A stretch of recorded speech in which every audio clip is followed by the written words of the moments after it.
Hello again, this is Joan, Watercolor for Absolute Beginners, showing you a second video on feathering, the technique of losing an edge, blending an edge, washing it out so that it fades into nothing. Here's a couple of examples. Let's do another one. This one I'll do in green. Again, I'm using quite thick paint, kind of a honey or a syrup consistency. This is more like a half and half consistency, not all that dark. I'm putting down thick paint. Notice when I touch the tip of the brush, capillary action draws off a little more paint, making the whole thing a little darker. Now what I want to do is wash out this edge so that it fades to nothing. So here I'm going to rinse my brush, dirty water first, swipe, swipe, clean water, get it really clean, swipe, swipe. I know from experience that's too much water, so I'm also going to just touch the tip, 1 Mississippi, 2 Mississippi, to my mop pad, and then I'm going to bring it back over here, pressing the brush down. I know it's really hard to see that little film of water there, but it's there. It's like a little extra pool for your pigment particles to run into.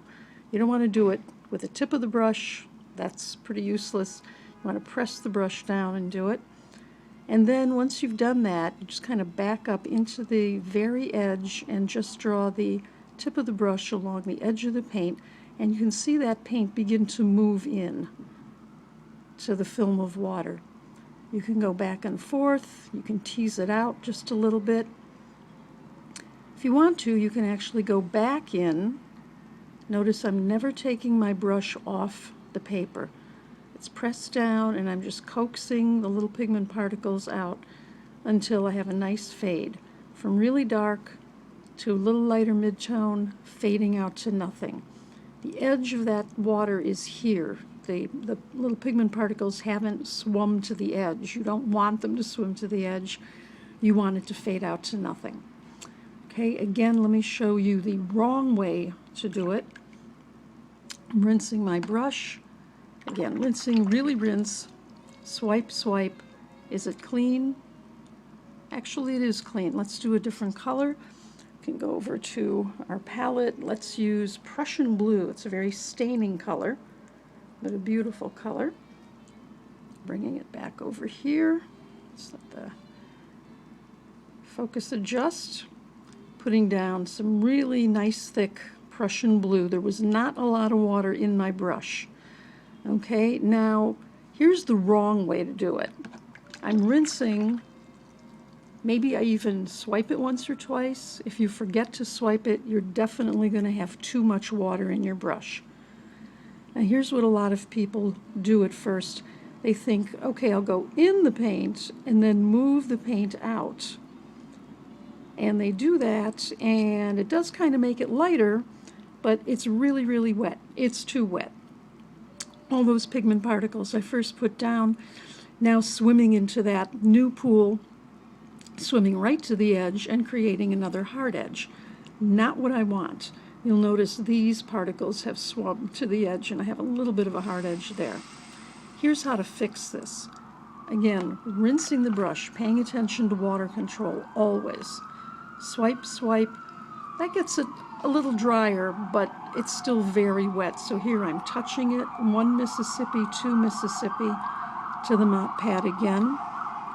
Going back here, pressing down, building my little extra film of water, and then just going along that edge, just tickling that edge.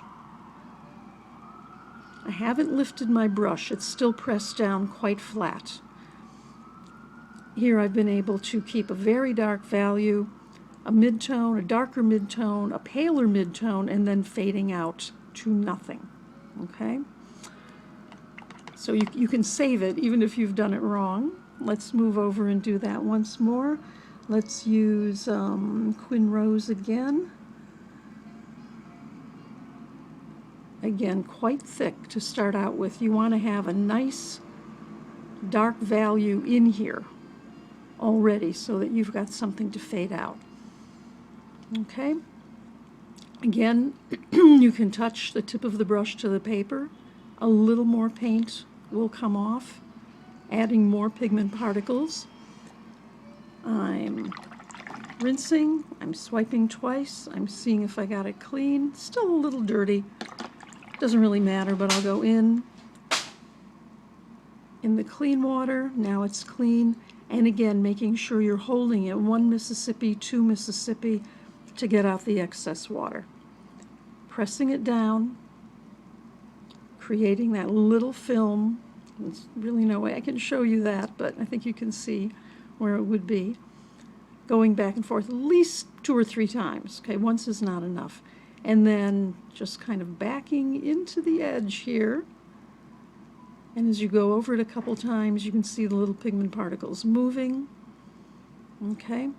What if I added way too much water? I'm just getting more water on my brush here, going back and forth and getting way too much water in there.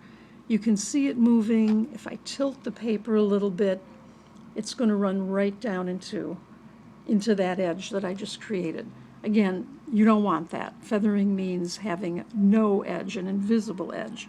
So again, I'm rinsing, I'm swiping, giving it another rinse, swipe, swipe.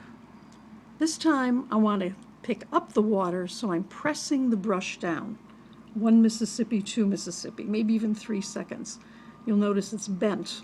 It's so dry, it's bent. Now, again, the brush functions as a little sponge. It's less wet than the page, so as I go in and pick up the paint, I'm just traveling backwards up into it, redistributing the particles. Look at all the paint that I got out. That brush was completely clean, but I got out even more than that much paint.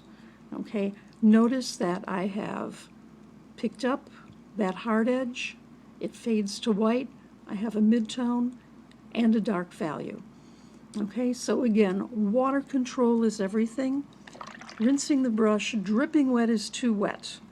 Swiping twice, not dripping, but still really full of water. So if you need to get rid of part of it, just touch the tip to your mop pad for 2 or 3 seconds. Then you can come back, make that little film of water, and this paint has gotten a little bit dry, so I'm scrubbing over it, going back over it, redistributing my little pigment particles so they have a pretty smooth blend, a fade from dark to mid-tone to virtually white. Okay, and that's it for feathering.